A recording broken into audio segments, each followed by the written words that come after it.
quand tu deviens entrepreneur. Moi, j'ai de l'amour pour cela. Je me suis fixé des objectifs et je suis prêt à payer le prix de ce sacrifice. Et je pourrais l'atteindre.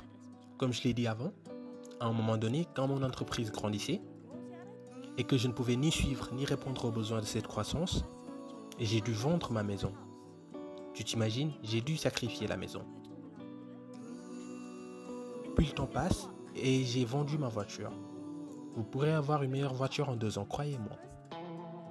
C'est ça pour moi l'entrepreneuriat. Ce que je vois maintenant où j'entends en ville, les cours qui sont donnés à l'école, oui, ils sont utiles pour nous. Mais en tant que personne, nous font-ils sacrifier nos biens quand on devient entrepreneur? Non. Regardez les entrepreneurs internationaux. Moi, je m'assois des fois avec Richard Branson et je lui demande comment c'était au départ, comment ils ont construit Virgin. Il m'explique comment il a galéré et qu'il pouvait avoir faim. C'est ça l'entrepreneuriat.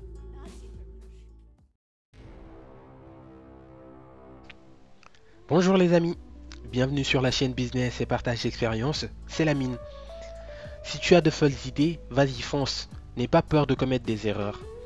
Ces paroles sont celles d'une femme entrepreneuse qui a eu la folle idée de transformer des pneus usagés en chaussures. Un pari plus que risqué. Mais je me pose une question, comment savoir si une idée pourrait marcher ou pas si on ne se lance pas? Je vous raconte aujourd'hui son magnifique parcours entrepreneurial qui je pense va vraiment vous plaire. Surtout qu'il n'y a pas beaucoup de femmes entrepreneuses, ou du moins elles sont minoritaires.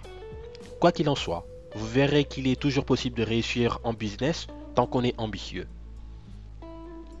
Un petit rappel avant de commencer, je vous invite à vous abonner à cette chaîne si ce n'est pas encore fait pour ne rater aucune de nos vidéos et de lâcher un pouce bleu. C'est gratuit et ça fait toujours plaisir. Pour ceux qui l'ont déjà fait, je vous remercie. Là je vous dis, let's go!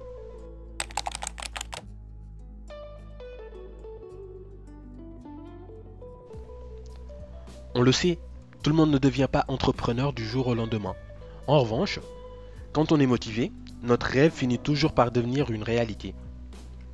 Aujourd'hui les amis, je vous amène en Éthiopie pour y retrouver Bethlehem Telaoun Alemou, entrepreneuse à succès avec une idée assez originale, on peut dire, et une réussite fulgurante. Bethlehem naît en 1980 dans la région de Zenaborg à Addis Abeba, la capitale du pays, et l'une des communautés les plus pauvres et marginalisées d'Éthiopie. En 2004, elle décroche son diplôme de comptabilité à la University Unity d'Addis Abeba. Après avoir travaillé pendant une année en tant que comptable, elle décide de quitter son poste avec en tête une seule idée, entreprendre. Elle a remarqué que les gens de sa communauté vivaient dans une misère abjecte parce qu'il y avait très peu d'emplois disponibles. Alors que la plupart des habitants étaient au chômage, Bethlehem s'est rendu compte que plusieurs d'entre eux possédaient des compétences artisanales remarquables qui restaient largement inexploitées. Cette observation l'a amené à réfléchir aux moyens par lesquels elle pourrait transformer les compétences des membres de sa communauté en une entreprise durable qui pourrait leur générer des moyens de subsistance et créer de la richesse sur le long terme. Donc, en 2005, Bethlehem lance l'idée de concevoir des chaussures à base de pneus usagés afin de travailler avec une matière première bon marché et dans le but d'exploiter les capacités artisanales de sa communauté qui est assez douée. La marque Soul Rebels est lancée avec un investissement initial de 5 000 $ et 5 ouvriers. En fait, j'ai créé cette entreprise il y a presque 6 ans. C'était un moyen de donner l'opportunité de travailler à ceux qui n'en avaient pas. Dans mon entreprise, je fais essentiellement des produits finis comme des chaussures.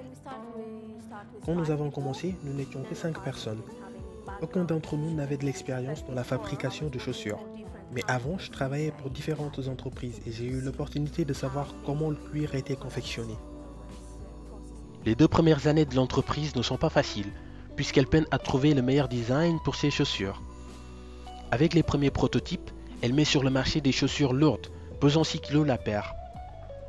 Au bout de 2 ans, elle parvient finalement à trouver la meilleure formule et s'inspire des Selat et Barabasso, des chaussures que portaient des combattants nigérians, pour trouver le design qui lui convient. Les nouveaux designs rencontrent du succès. Après les tangs, suivront les baskets, les sandales et les mocassins. Les produits sont de qualité et relativement bon marché, entre 40 et 60 euros la paire. Parallèlement à l'ouverture des premiers points de vente à Addis Abeba, l'énergique chef d'entreprise s'attaque au marché mondial via Internet et décroche une première commande sur Amazon. Suivront Urban Outfitters, puis partout. Soul Rebels, première marque de chaussures labellisée commerce équitable par la World Fair Trading Organization, commence à se faire un nom. La société ouvre des boutiques à Taïwan, à Zurich, à Vienne et à Barcelone. En 2012, la marque dispose de magasins dans 20 pays. Ses chaussures sont commercialisées à Londres, à New York. La même année, le magazine Forbes la désigne comme la femme la plus influente du continent africain. Aujourd'hui, les chaussures de la marque Soul Rebels sont vendues dans plus de 30 pays à travers le monde et sur divers sites de commerce électronique comme Amazon et Endless. Soul Rebels vend également ses produits via son propre site de commerce électronique. L'entreprise est devenue extrêmement prospère, durable et véritablement de classe mondiale. Bethlehem n'a pas voulu révéler en 2011 les revenus générés par la boîte, mais on sait que c'était un minimum de 1 million de dollars annuel. La raison ? L'entreprise figurait parmi les 5 finalistes de l'édition 2011 des prestigieux Legatum Africa Awards for Entrepreneurship. L'un des critères pour les finalistes était que leurs entreprises devaient générer au moins des revenus qui figurent entre 1 million et 15 millions de dollars. Aujourd'hui, elle a largement dépassé ces chiffres. Lors d'une interview, elle a insisté sur la dimension humaine de son entreprise. Pendant des années, j'ai vu les gens travailler dur sans parvenir à sortir de la misère. L'une de mes motivations était de leur permettre de s'enrichir à travers un emploi.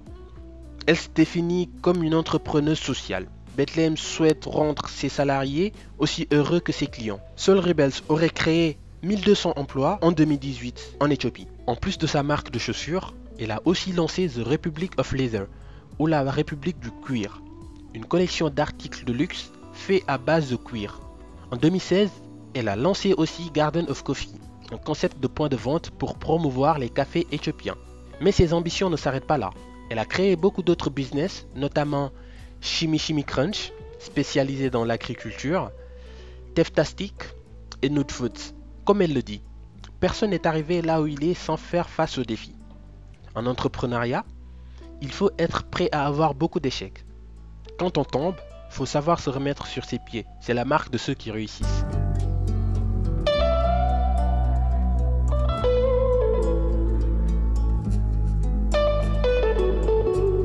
Je ne suis pas allé à la banque, mais je suis allé dans une organisation qui a un programme spécifique pour les femmes qui veulent démarrer une entreprise, et je n'ai reçu aucun soutien. Cela m'a poussé vraiment à me dire que je vais le faire moi-même. Utiliser tout le soutien et les idées que je peux trouver autour de moi.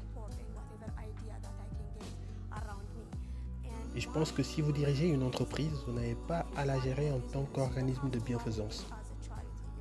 Si vous tenez à l'entreprise, vous devez vraiment gagner le marché. Vous devez être fort et contrôler votre propre destination. Ne laissez pas les gens vous contrôler parce que c'est votre idée. Même si les gens investissent dans votre entreprise, assurez-vous que vous êtes maître de votre propre destin.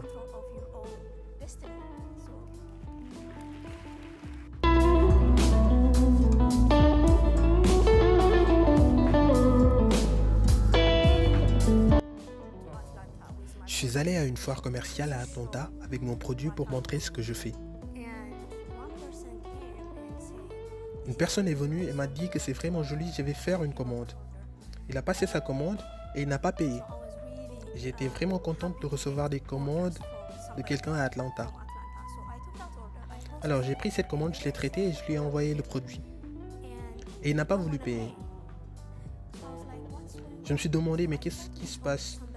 J'ai appelé son bureau, quelqu'un m'a répondu au téléphone. Et devinez quoi? Elle m'a dit, tout va bien en Éthiopie?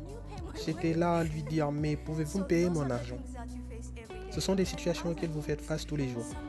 Et autre chose, quelqu'un avec qui nous avions une relation pendant 2 ans a passé une commande chez nous. Et pour une raison quelconque, cette entreprise ou cette personne a commandé pour 80 000 $ de produits pour les vendre au Royaume-Uni. Nous traitons donc cette commande et la lui envoyons Le gars disparaît complètement après avoir reçu la marchandise. À ce moment-là, dois-je fermer mon entreprise parce que je suis une start-up? Je ne peux pas me permettre de perdre 80 000 $. Parfois, les gens vous détestent comme ça et veulent vous détruire. Peu importe, il faut continuer d'avancer. Il y a beaucoup de catastrophes venant de partout et vous devez continuer sans vous arrêter. Les amis, nous sommes à la fin de cette vidéo. J'espère qu'elle a été une bonne source d'inspiration pour vous. En tout cas, laissez-moi dans les commentaires votre avis. Dites-moi ce que vous en avez pensé. Et moi, je vous dis à très vite.